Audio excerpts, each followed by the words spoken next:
E ho mai keike mai luna mai. O na mea huna noea o na mele. E ho mai, e ho mai, e ho mai, keike mai luna mai. O na mea huna noea o na mele. E ho mai, e ho mai, e ho mai, keiki mai, luna mai. O na mea huna noea o na mele. E ho mai, e ho mai, e ho mai. We've just asked all the helpers that we have to come here, bring us information, come forth, bring us all the hidden things in the melee, in the songs, all of the energetic things that we connect with. Please bring it here now. So that is a chant that, and sorry, I'm not used to singing in a microphone. That's a chant that connects you on 3 levels. If you noticed, I did sort of pushing or showing you the energy levels with my hand. The Hawaiians use energy in so many things. The Hawaiians believe that there are 3 parts of us, and I'll get into that in a moment. First, I think I want to share a little bit of my story, and I hope that you all have 2 handouts that you can just put down and not be distracted by for a few minutes. So, my name is Kahu Joan Hevahini Makamaka Makani Kai. And I'll tell you what that all is at the end. But you don't get a name in Hawaii until they watch you and they see your energy and they see who you are. And my name actually came in 3 parts. Numbers are really important to Hawaiians. The 3 is a beginning. And I am beginning my new journey into the level that I am in the Hawaiian learning. And I was named a teacher and a kahu, which is, teacher is kumu, kahu is keeper of the secrets. Keeper of the secrets of the old ways, of the ancient medicinal kahunas. The kahunas are different than shamans. I'll talk about that again in a minute. But I'm going to just talk about, first of all, how I got into all of this. Well, I was born legally blind, and I didn't learn how to read until I was in high school. Now, people didn't know I wasn't reading. I got my information in a different way. Now, my father was a doctor, and he was on the Board of Education, and when everybody found out I wasn't reading, it was like such an embarrassment. Joan's different. What's wrong with Joan? Well, I had learned in a different way. I learned through visualizing. I learned through feeling. I learned through energetics. I didn't realize that everybody didn't feel things, like they didn't go by someone and feel their energy. I didn't know everybody didn't do that. So, and I was shy. I was quiet, believe it or not. I know you don't believe me. What? So nobody really knew me the way they maybe can know me now.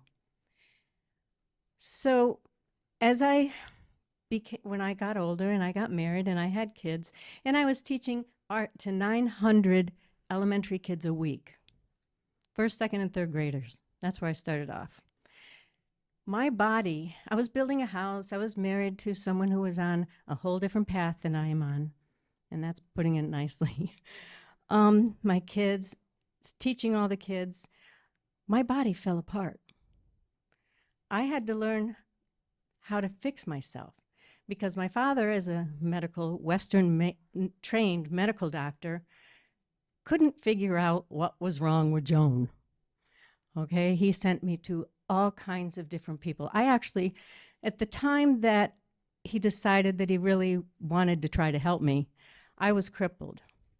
My body was like this. I couldn't hold on to scissors. I couldn't open doors.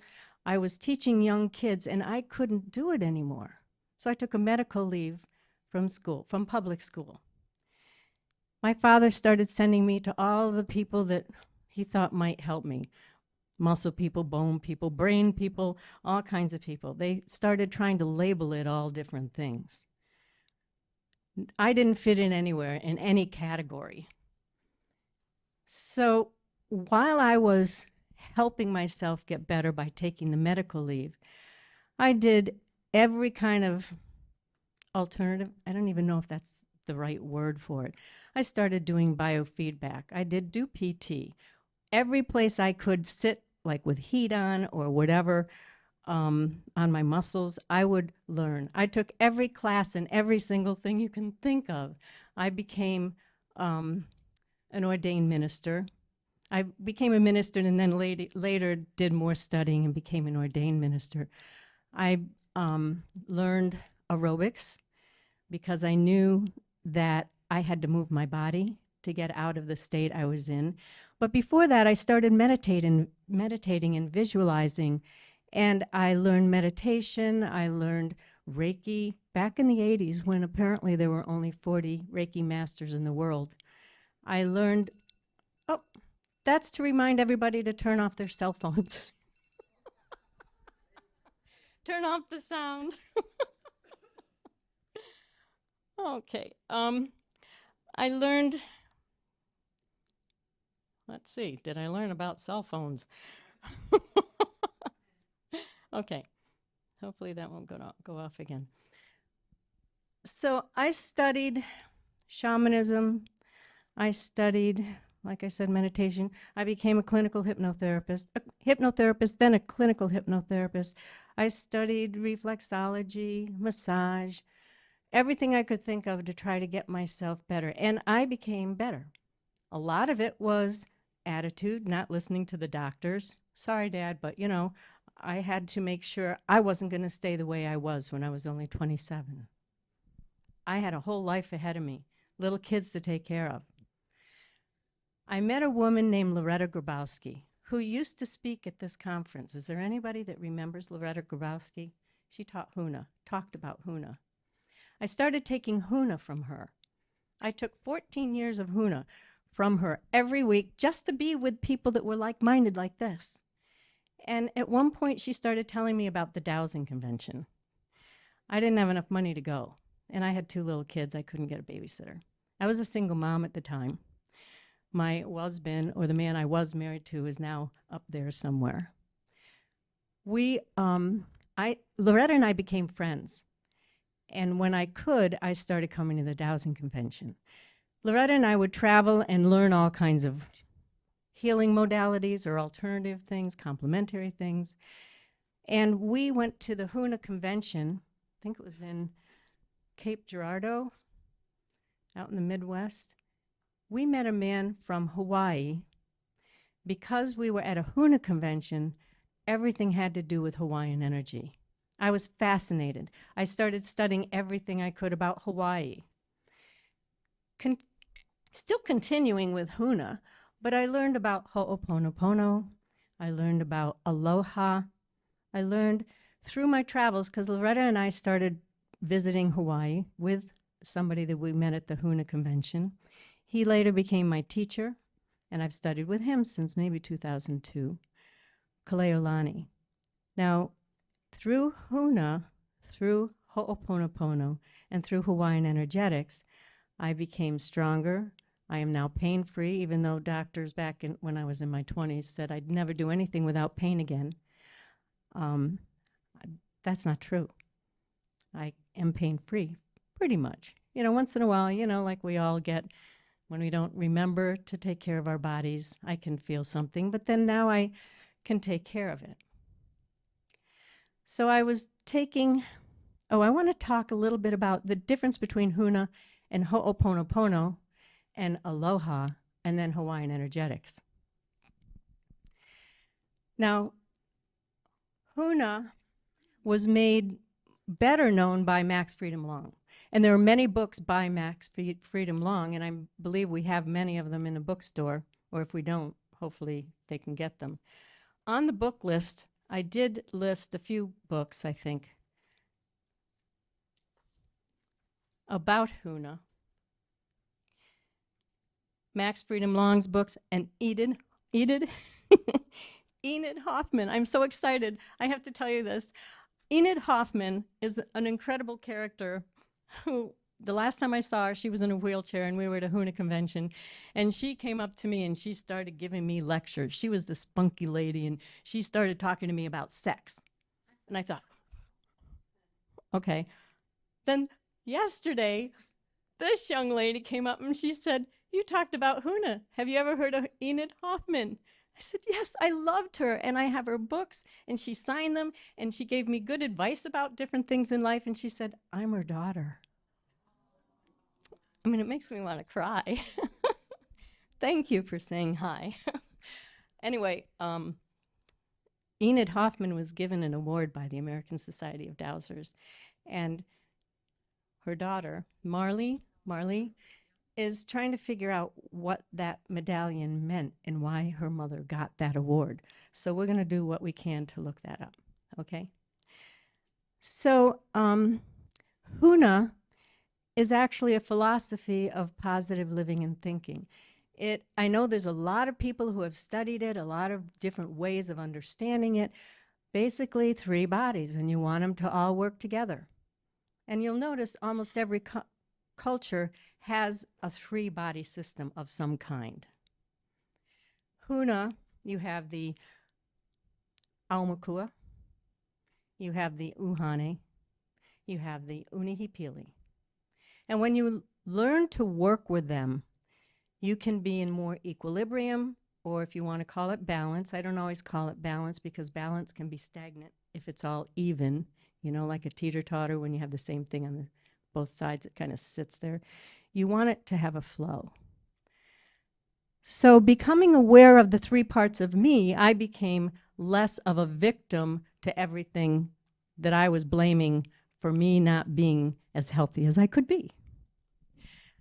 So we have Max Freedom Long, we have Enid Hoffman. I told you about the Aumakua, which is like your spiritual part, the Uhane, which is like your mental thinking part, and your Unihipili, which is a very childlike, literal part of you. Those 3 bodies, when they work together well, you're in more perfect health. So the Huna is a very positive way of living. It also is full of aloha. Now, aloha is not just hello or goodbye or I love you.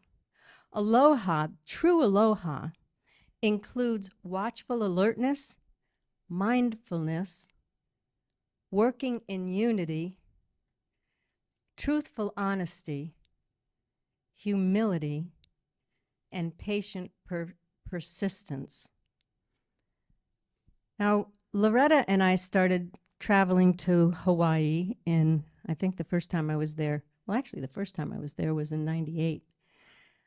That was kind of like more of a touristy thing when we went to Waikiki Beach and, you know, you saw the hula dancers and you go to the Polynesian Center and all of that. That was the only time I was ever a tourist. 2000, I met Polly Lee. She was married to Coco Willis, who wrote the book Tales of the Night Rainbow, which I believe the bookstore has. Incredible story about Hawaiians and their philosophies.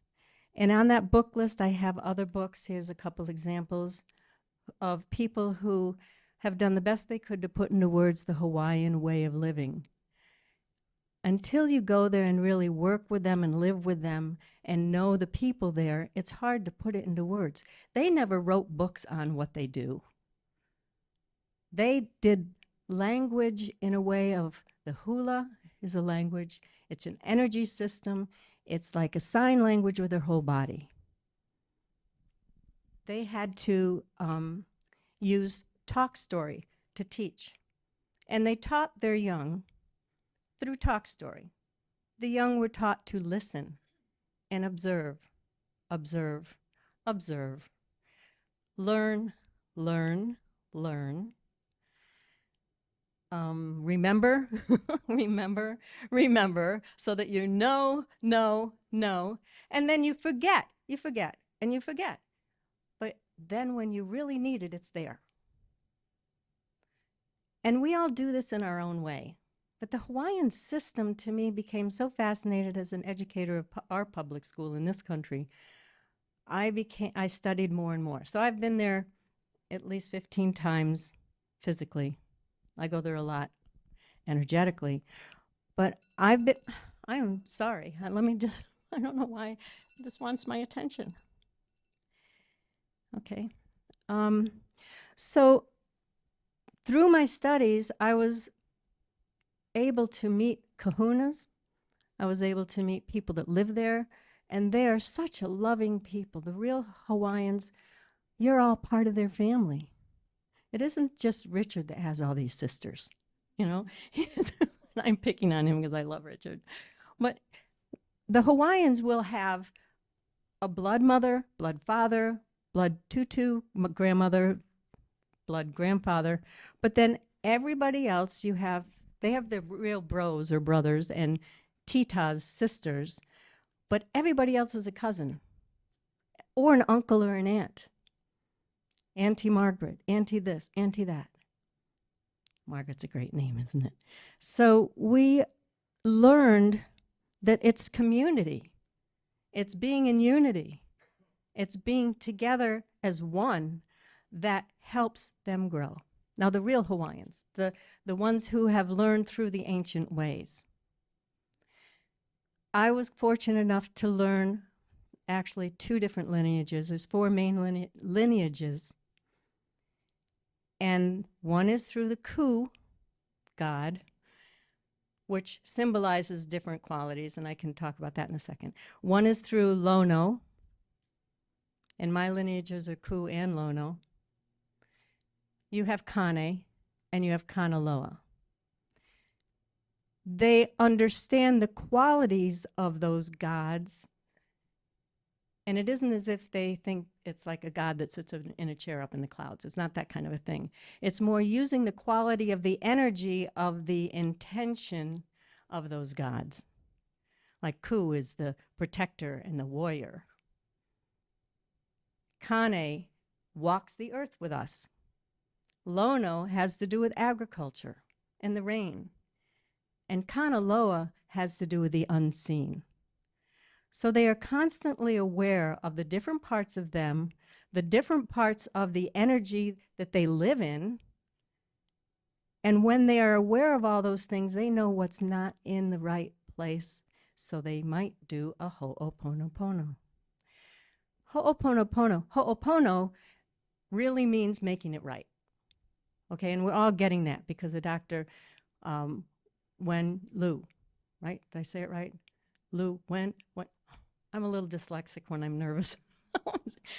Anyway, he did a tremendous job in helping people understand the process of ho'oponopono. And I learned the 4 ways of saying, you know, I love you, I forgive you, thank you, and all of that. And you can say them in different orders, but it's still letting go and forgiving. The true Hawaiians will do this daily. If there's any little pilikia or the little things that just bother us or gnaw at us, that's a little pilikia.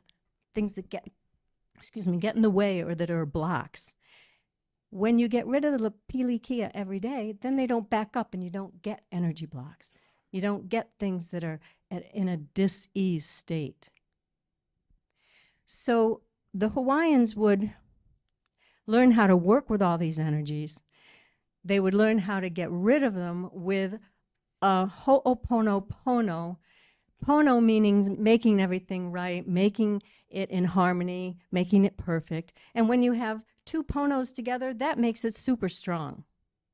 So ho'oponopono means you really better get this. You really better let go of anything that you can't forgive, learn how to forgive. And they just knew that that was a way to be.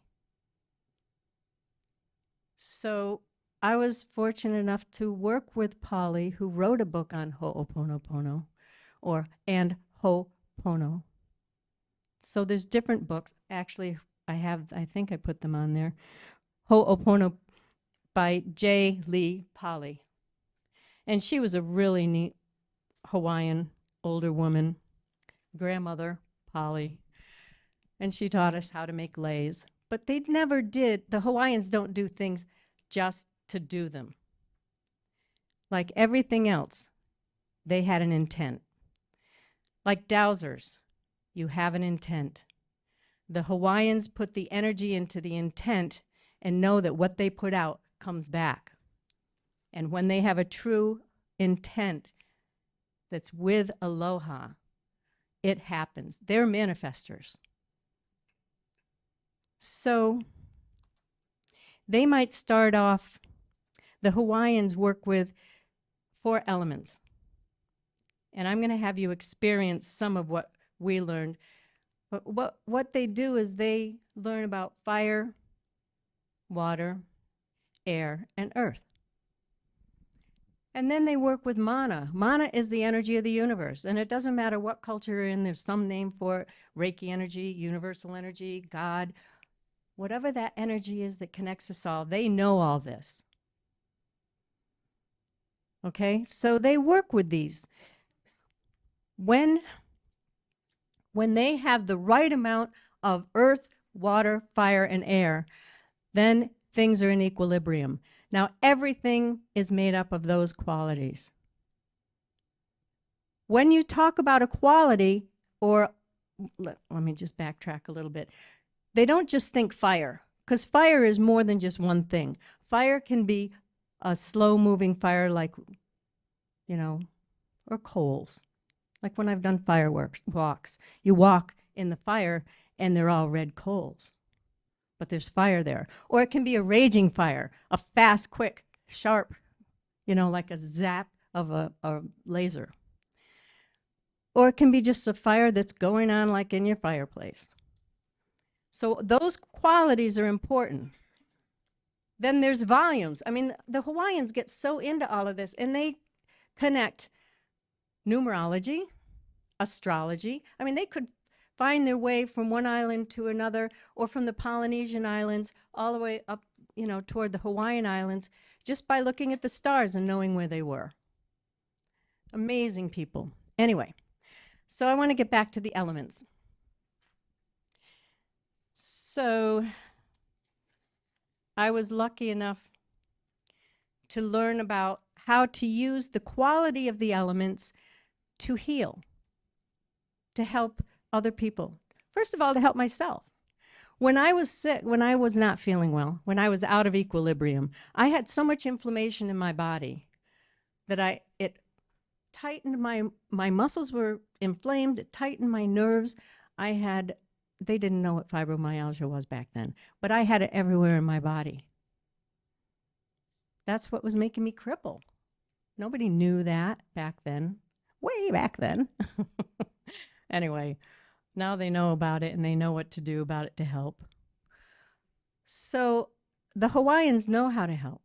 I had a couple experiences, and I'm going to have you guys experience the qualities of the energies of the elements, or at least 1 or 2, depending on our time. When I had just retired from public school, and I was taking care of my father, who was older, in his 80s. He had esophageal cancer. My mother had a stroke, and I was the only sibling of 5 that was retired, sort of. So I was the caretaker. I became, like within that first year of being retired, I ended up in the hospital and died. And I had to choose to come back. What had happened was, after I was cut here, when they had to finally take gangrene out of my insides, I was planning on going to Hawaii again. I don't remember how many times I'd been there. But I had no warning that this was going to happen. Woke up in the morning, couldn't move, was in extreme pain. Called one of my brothers, I have 3 of them, and I just happened to call the hypochondriac one. He called an ambulance, got me to the emergency room. But I was still planning on going to Hawaii in 3 weeks. No one was going to stop me. So that happened. I left my body for a while. Then my son really needed me back. Kept hanging onto my arm, Mom, breathe, and I'm listening to the, So I ended up coming back, and then I went to Hawaii. I was lucky enough to have a tita that was going to help me carry my things and make sure that I didn't have to lift and all the things. When I first got to Hawaii, I couldn't get in the water up past here without it hurting so much because I was still healing. By the 3 weeks, in 3 weeks, I was swimming in the ocean and I was all better. Well, pretty much. So when I came back to the mainland, the doctor that I went to, I went back for a checkup and he couldn't believe how I had healed. Now, I had met a Hawaiian who said, "You're not connected with the top and the bottom of you."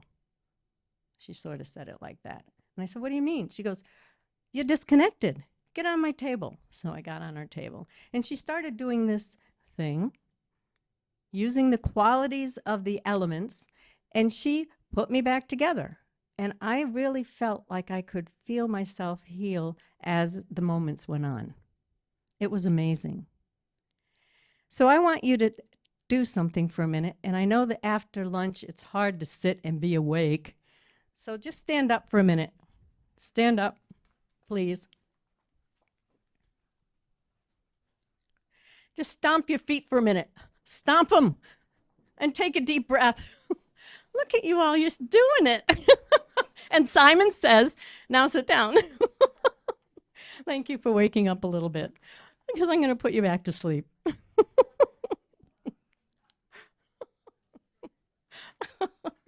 And see, laughing is good for you. You're exercising your abdominal muscles and everything. Okay, so I would like you to experience fire. You ready to be warm? Or whatever your experience is. Not everybody will get the same experience. Okay? So, one of the things that you do is start by taking 3 slow, deep breaths, which you'll do in a minute. Don't do it yet. The reason why you start by taking slow, deep breaths is actually a physiological response in your brain. And there's a wonderful book on that called Relaxation Response by Dr. Herbert Benson. Anyway, I do want you now to close your eyes, get in a comfortable position, maybe put your things down off of your lap in a moment, for just a moment. And I want you to close your eyes and start with a kind of circular breathing, which means either in through your nose and out through your mouth, or in through your mouth and out through your nose, whichever one feels right. And take very slow, deep breaths. In through your nose, filling yourself as much as you can with air. Exhaling through your mouth when you're ready. Just letting it go. And continue until you've taken 3 slow, deep breaths, and then breathe naturally.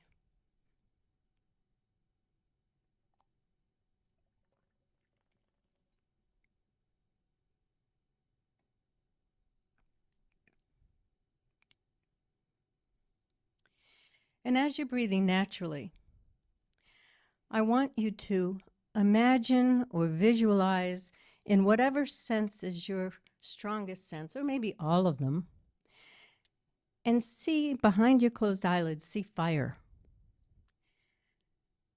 See fire in an image that is your fire. Remember, there's a lot of different kinds of fire, so just pick one. And I want you to see it so fully in front of you that you can actually see, feel, or know it's there. You're going to be developing a relationship with fire.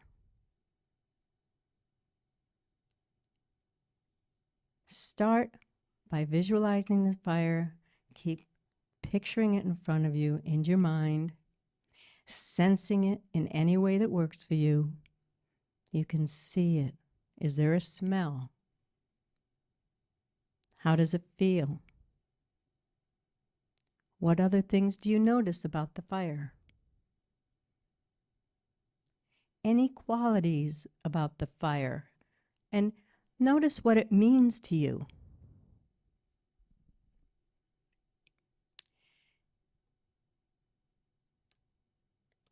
And then open your eyes when you're ready, and I'd like to know what you experienced.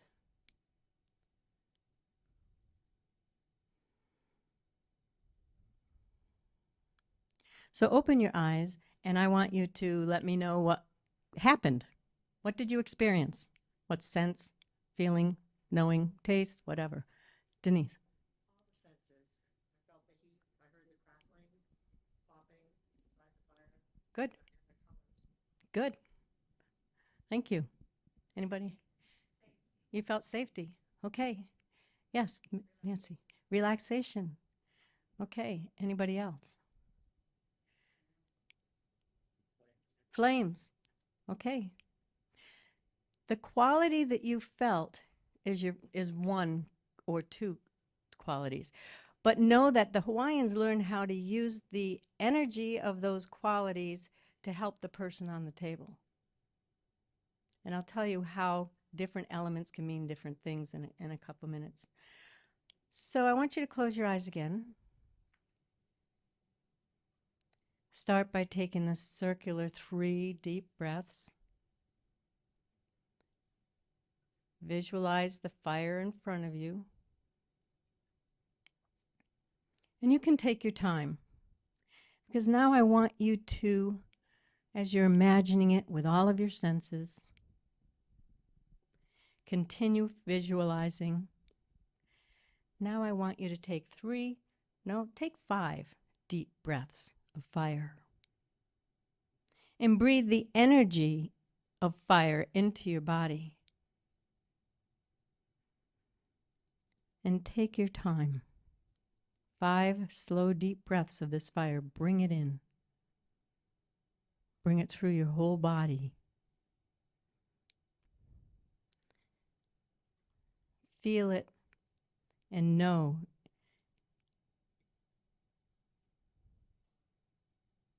you are fire. And when you're ready, and when you have felt the fire, and you have the qualities of the fire in you, I want you to open your eyes.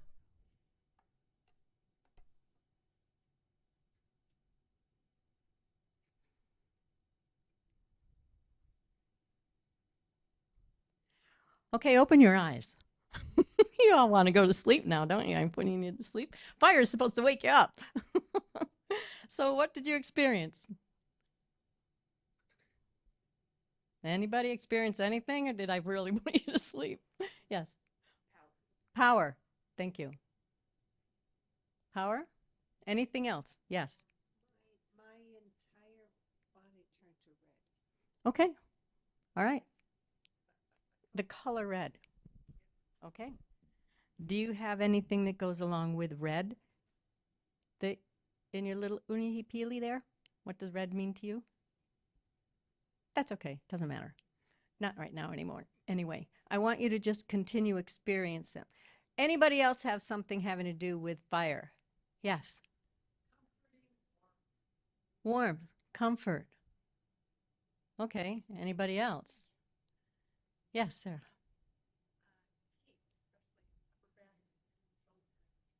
Uh-huh. I'd like to talk to you about that in a bit. Okay? Craig. Yellow and orange colors. Okay, so fire, you know, it can be heat, it can be power, it can be safety, it can be a lot of different things. So to work with fire, you have to know what the person really would want or need to have happen in their body. But you can use the different parts of the qualities. There's also something that you learn when you learn about meditating with the elements. There's a 3 volume, there's a 5 volume, and there's a 7 volume. And they all mean different things. 3 can mean just starting something, the beginning. 5 has to do with the physical body. And 7 has to do with the spiritual body. So when you're taking these breaths, the Hawaiians would build this energy in their body. So I want you now to close your eyes again. And you'll be able to stay awake and alert. However, you're going to allow yourself to get back to that place where you take deep breaths, visualize the fire in front of you. And after you've taken the 3 slow, deep breaths, breathe naturally. And again, go at your own pace. seeing the fire in front of you. When you have that image fully in front of you, breathe it in into your whole body, into all of your bodies, your physical, your etheric, and your astral.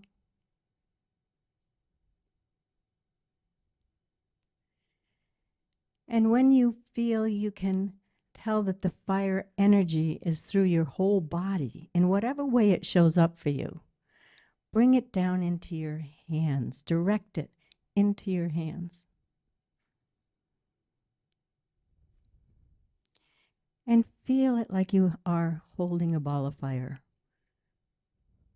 And know that you're not hurting yourself. Feel the qualities and the energy of fire in through your body and down into your hands.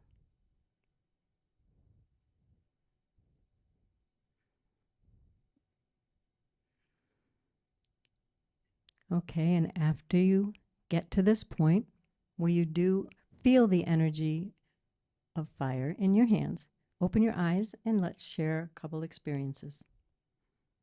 What'd you feel? You felt you had fire in your hands. Yeah, it came all the way, it came from my feet all the way up to my hands. Maybe from the into the earth fire all the way. Like yeah, cool. Yeah. Okay, good. Anybody else? Yes. The last exercise had the fire in front of me, and I could feel it moving around, and then I was kind of in with the fire. This time it was even closer, and the fire was right around me, and it was really easy to bring into your hands. And feel that ball. Cool. Thank you. All right. And you're going, you felt it? Did you feel his fire? All right. I mean, I know you have, but they're married, just so you know. It's okay. All right. So somebody else had their hand up. Yes. Okay. Mm-hmm. So as you build a relationship, or as the Hawaiians would build a relationship with fire, and we would do this all the time with each element. When you build a relationship with the fire, you get to know the different qualities and the different kinds of fire and the different ways you can use them. And what are you feeling like? Somebody else might need to be motivated, so you help spark their motivation in their belly fire, as the Hawaiians say, which is your center. You know, how to move forward. You know, what, depending on what culture, again, chi, prana, unihipili, solar plexus. What are some of the other ones? You all know this area. Oops, this area. Remind me if you can't hear me. Can you hear me back there? I talk with my hands, and sometimes this goes down here. Okay. All right. So now I want you to do what you just did, and with a partner, I want you to hang on just a second.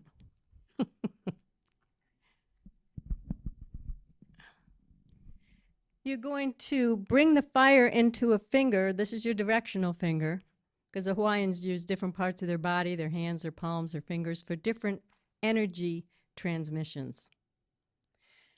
Kind of like dowsing, okay? I want you to bring the energy of fire into one finger, and with a partner, if you can, if you don't mind sharing energy, direct the fire into their hand, into this part of their hand, the center of their hand. And just experiment for a few minutes, but take the time to bring the fire into your hand like you just did a few minutes ago. Bring it into your hands again. Bring it into your forefinger. And careful where you point your forefinger, but direct the energy into your neighbor's palm, just to see what it feels like.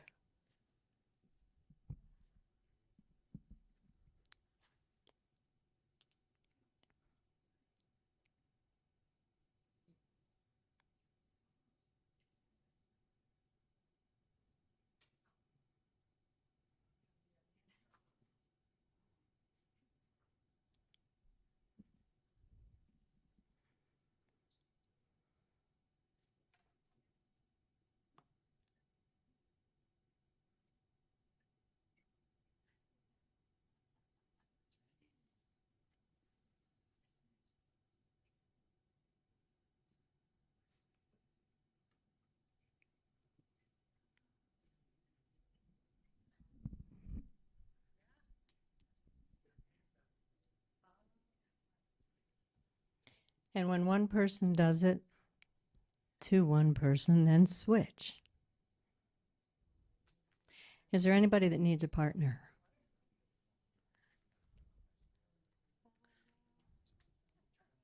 You're playing with fire here. Zzz. Yeah. There you go. Yep, prickly. Yes. Yeah. Gary, this is Beth. Can you share with each other? Do you mind? Careful what you're doing with that fire there. Oh no. Then I'm going to do something back. You better be careful.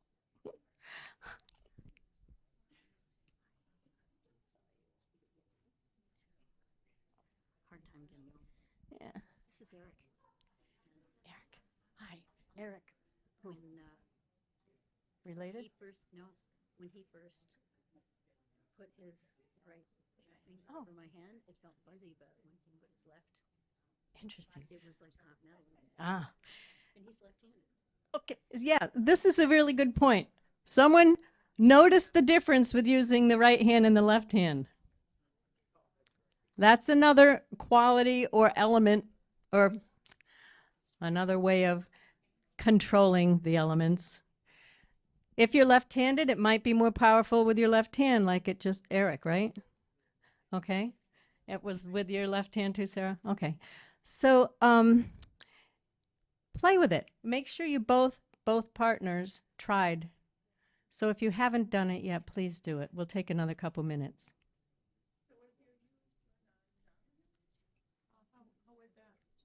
Just at this point, just play with it and see the difference. Okay?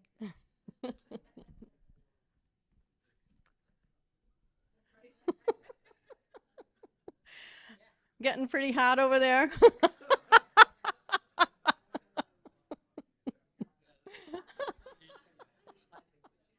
Okay. So how are people doing? Would somebody like to share their experiences? We're going to do water next, so that's going to cool you down. All right, if we can have people's attention, we have Margaret's going to share what she experienced. What happened, Margaret? All right. So, I mean, I could feel John. I could feel the connection to John, my friend here. But also, there was we exchanged and all that. So there was a point where there was a jolt. So that was interesting. And then he was doing me too. And I said, I've got pain here on the side of my hand. And so he did some figure eights with his finger. And that felt really good. So, I mean, we were really connected energetically around fire. Cool. All right. Thank you for experimenting like that. And that's what we would do with fire. We would experiment and try things, build a relationship with fire, because then when you have someone on your table and you're going to do some kind of treatment, you want to be able to control the fire. You want to be able to know what you're doing with it. You want to be able to, in a talk story, before you even start, find out what that person needs. And that's what the Hawaiians call it when you talk. Like what I'm doing is a talk story. They don't use books. There's nothing written anywhere about this. But this comes down through different lineages. Yes. We're in that process of learning about the patient. Are you asking questions, or are you sensing, or what are you doing Both. to explore? Both. Okay. Can I touch your energy? Okay. You always ask permission. You don't want to, scare somebody, because sensitive people can feel when you get into their space. Right? Philip? Right?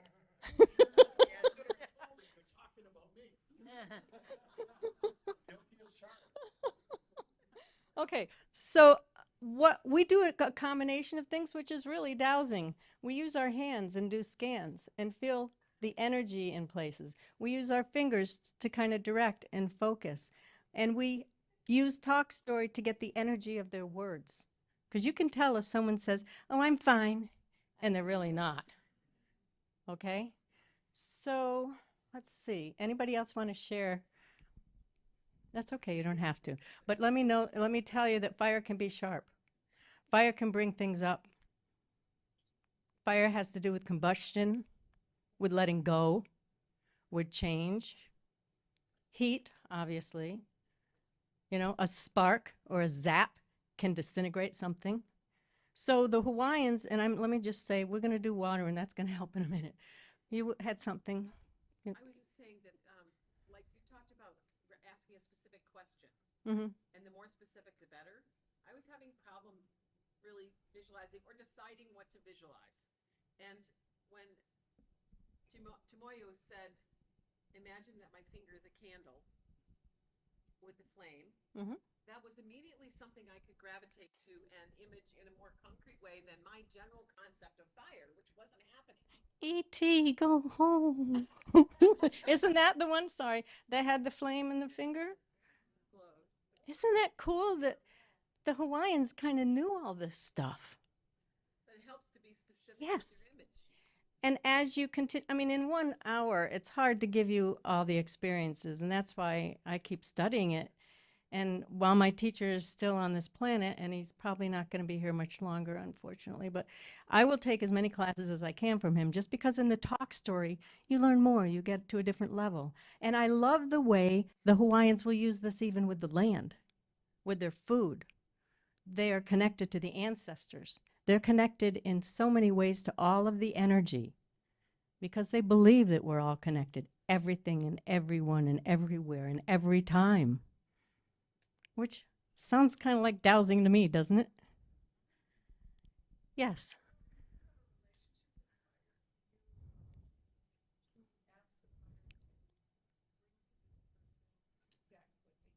Mm, yep. I don't necessarily say, oh, I want them to have the dose of 5 fires to fix this particular thing. What I am is I am someone offering this. My intent is to help this person. My intent is to use the quality of the energy of a certain, it's intent too. Because what you're all doing is changing your energy with your intent. So let me see, I was going to talk about something else. Somebody said something. Yes.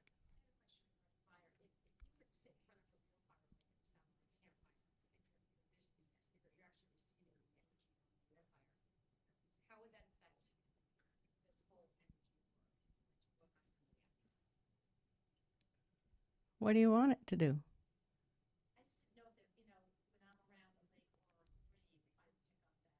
Yeah. So, well, a fire can help you, like I said, release certain things. You know, think of Pele burning things up, and then she makes new land. You know, they use the symbolism in stories and talk stories in the gods and what the stories are about the gods to show real life. I hope that. But sometimes I'll sit in front of the ocean and just bring the energy of the water in because that's a connection, that's a cooling, that's a flowing. Stay with the flowing of life. I mean, oops, I'm not supposed to talk about water until you experience it. I'm sure.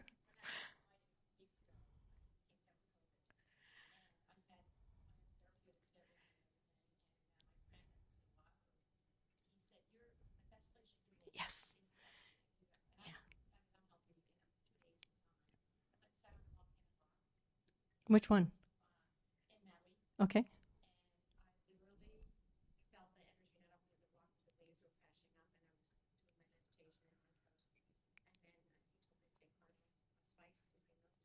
Mm-hmm.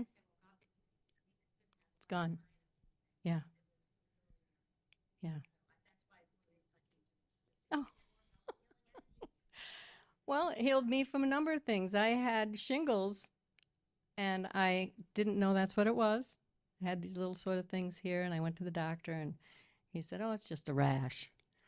Well, it turned into shingles that then got a staph infection. And I was in a class, a Lapa'au class, which was herbs and medicinal plants. What a coincidence.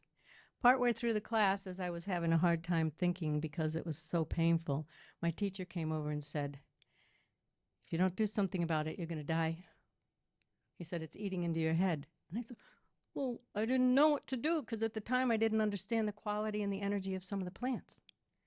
He said, come here. He took me over to a kukui tree. Kukui nuts these are very sacred. Kukui has an oil in it that they use for light at times. We took a fresh kukui nut, broke the stem off. There's a little puddle of antibiotic, natural antibiotic. And he said, paint it on your ear. Then we took turmeric and crushed it, paint it on your ear. And then we took kava kava, which kind of numbed it a little, so I didn't have as much pain.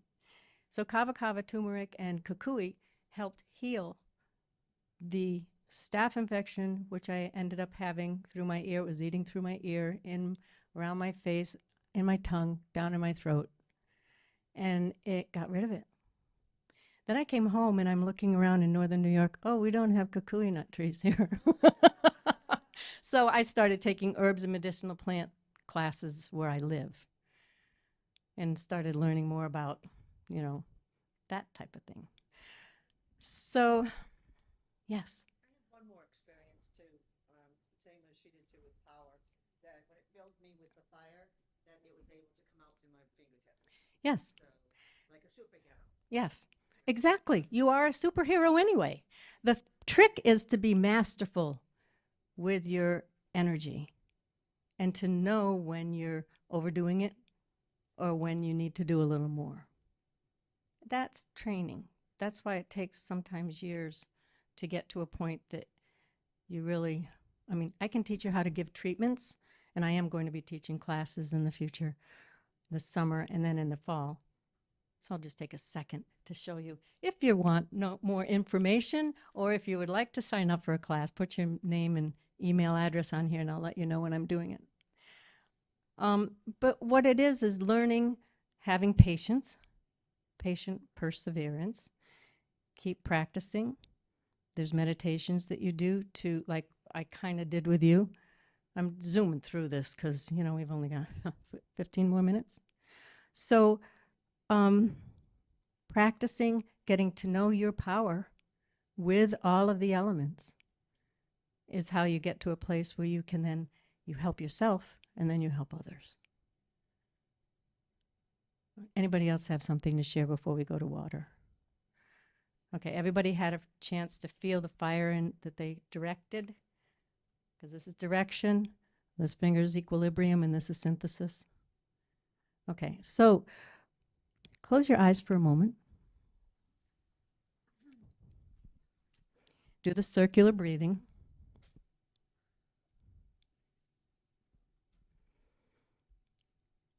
And do some deep, slow breaths.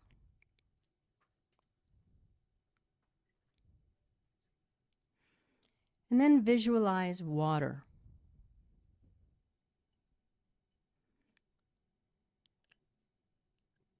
And visualize it in front of you in any way that you can connect with. Your favorite place, your favorite kind of water.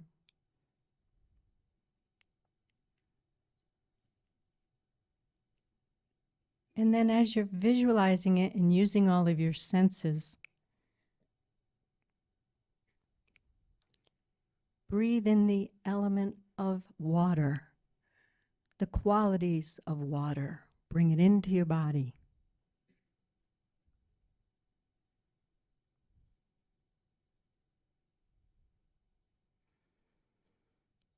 And feel it. Breathe it in at least 5 times. Remember, 5 is the physical, so you're helping your body with water. Breathe it in knowing that you are helping yourself hydrate with the qualities of water.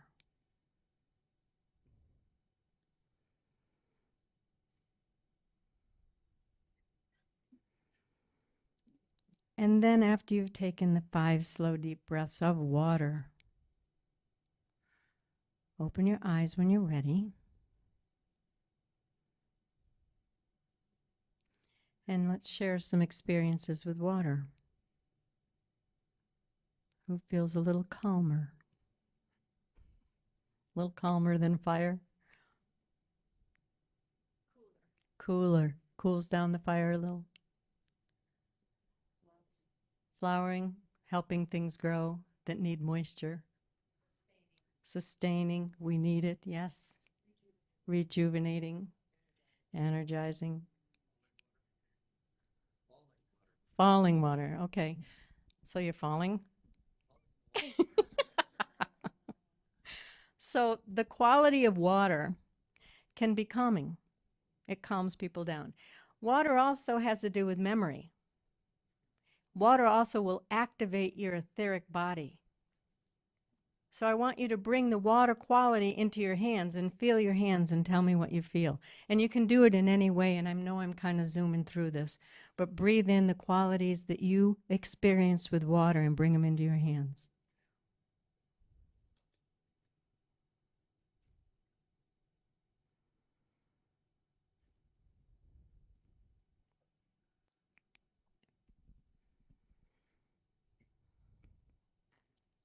And keep that energy in your hands and let me know when you're ready. Open your eyes and share some kind of experience with water into your hands. What does it feel like?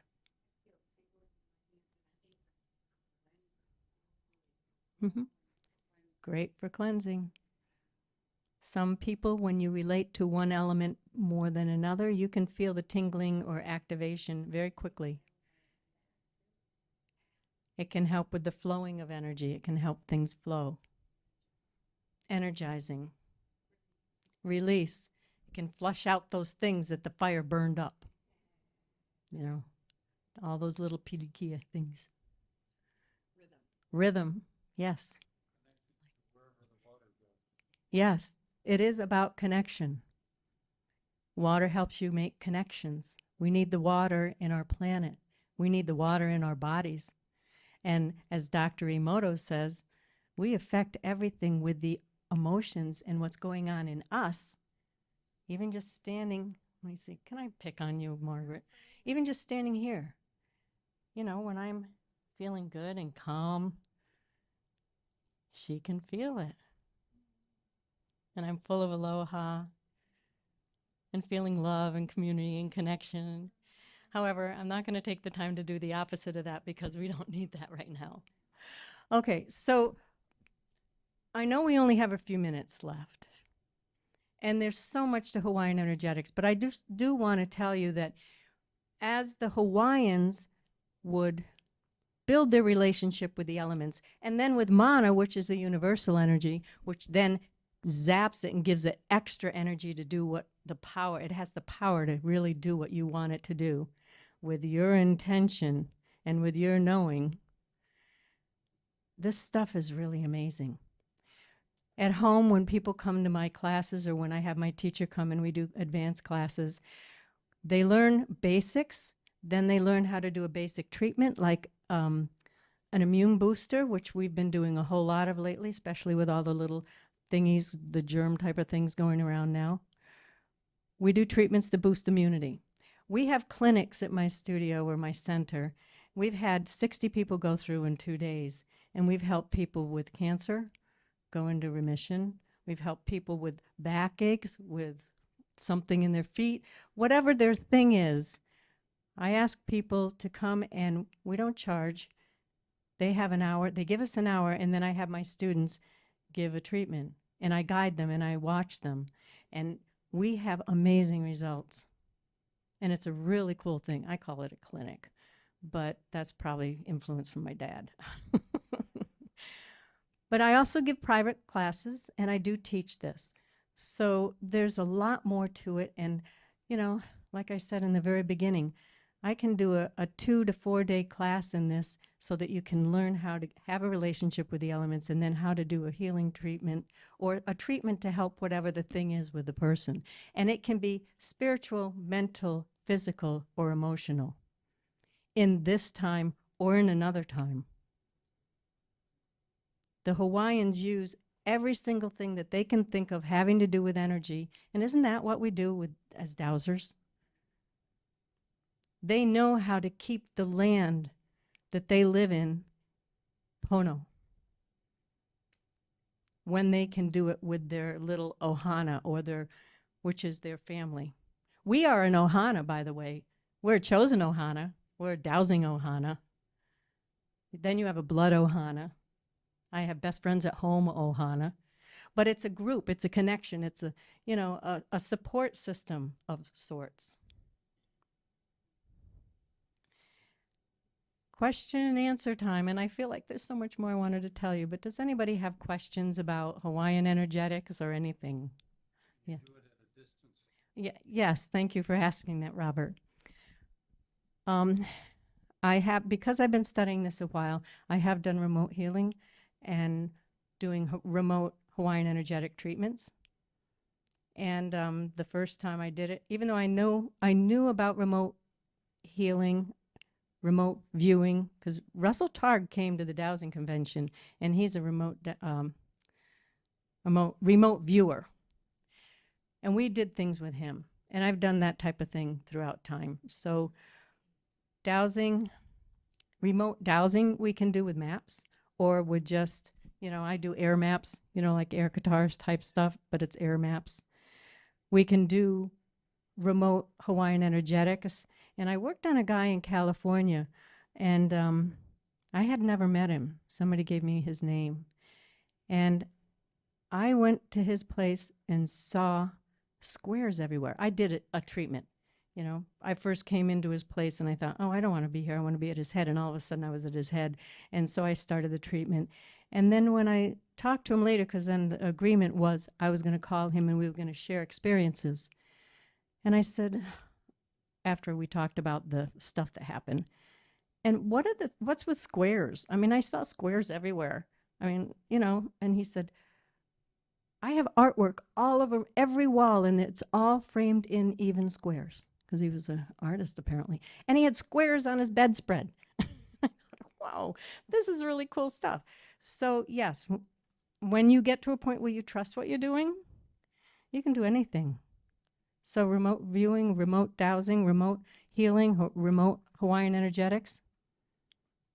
Yeah. I was wondering specifically about the water, because I think what I was experiencing just then was that the water connects to everywhere there's water. Yes. So if I put my hand in the lake where I live, that water connects to the Ohio River, which connects to the Mississippi. Yes. Yeah. Yes, just like the water in your body and all the fluids in your body. Everything's connected. So in our physical as well as our environment, yes, it would work. So if you're working with blood, it would be the water. Yes. However, without a lot of background, I kind of caution you to do this all on your own. You can play with it a little bit, but to try to do something really serious, maybe just contact me and we can talk a little more about it. Yes. I'm sorry, I can't hear you. If we knew a portion of the world was having a drought or having wildfires or something, we could douse how much water or what kind of energies were needed and just ask the elementals to help it be magnified to the correct percentages, correct? As we pray over that area in the world or our country or wherever, right? Do you believe you can do that? Then you can. The Hawaiians believe that they are powerful beings.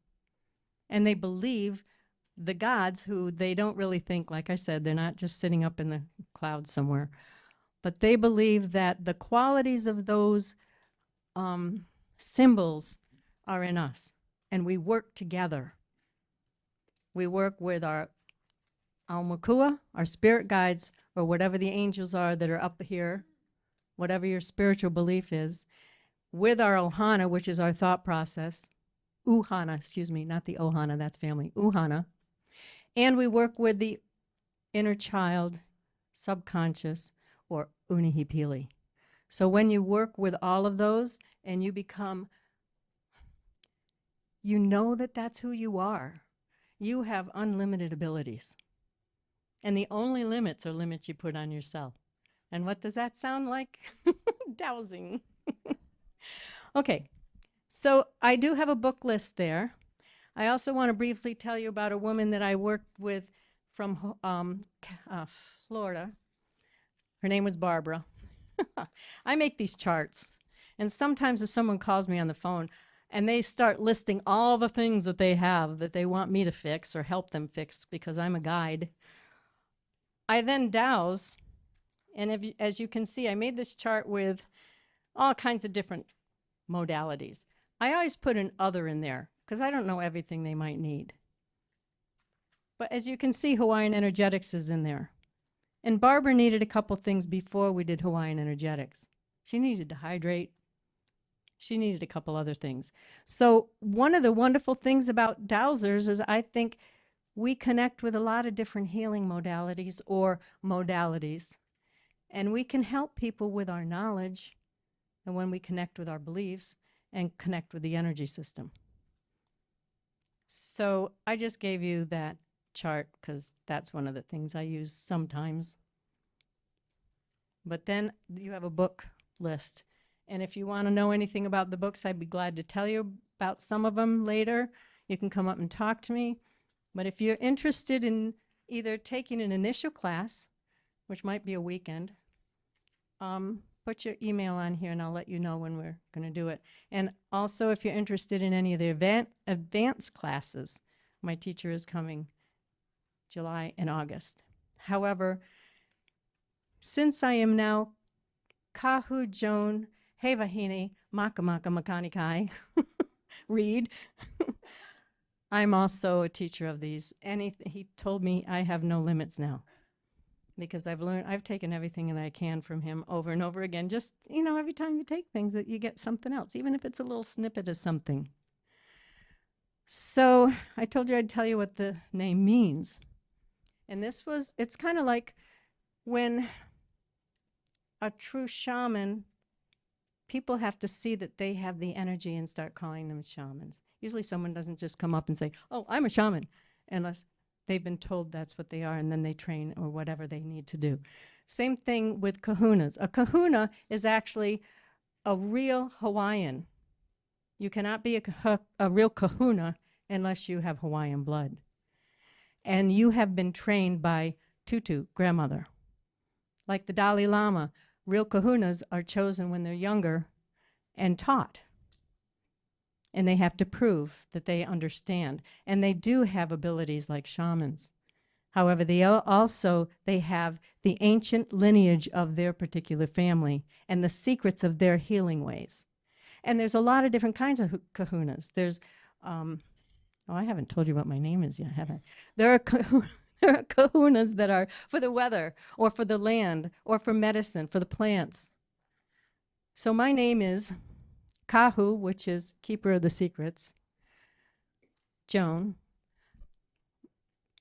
Hevahine, which is the woman. Makamaka, which is the sight, both seen and unseen. Makani Kai is the wind over the water. And I do get messages in the wind. And I do connect with that little space of energy between the air and the water. And when you look out at a horizon over water, when you stare at that, the air, the space, the air coming to the water, there's a little space. And that space is like the Akashic records to the Hawaiians. And you can travel to it and get answers. And boy, I wish I could tell you more, but it's also time to end. Any other questions?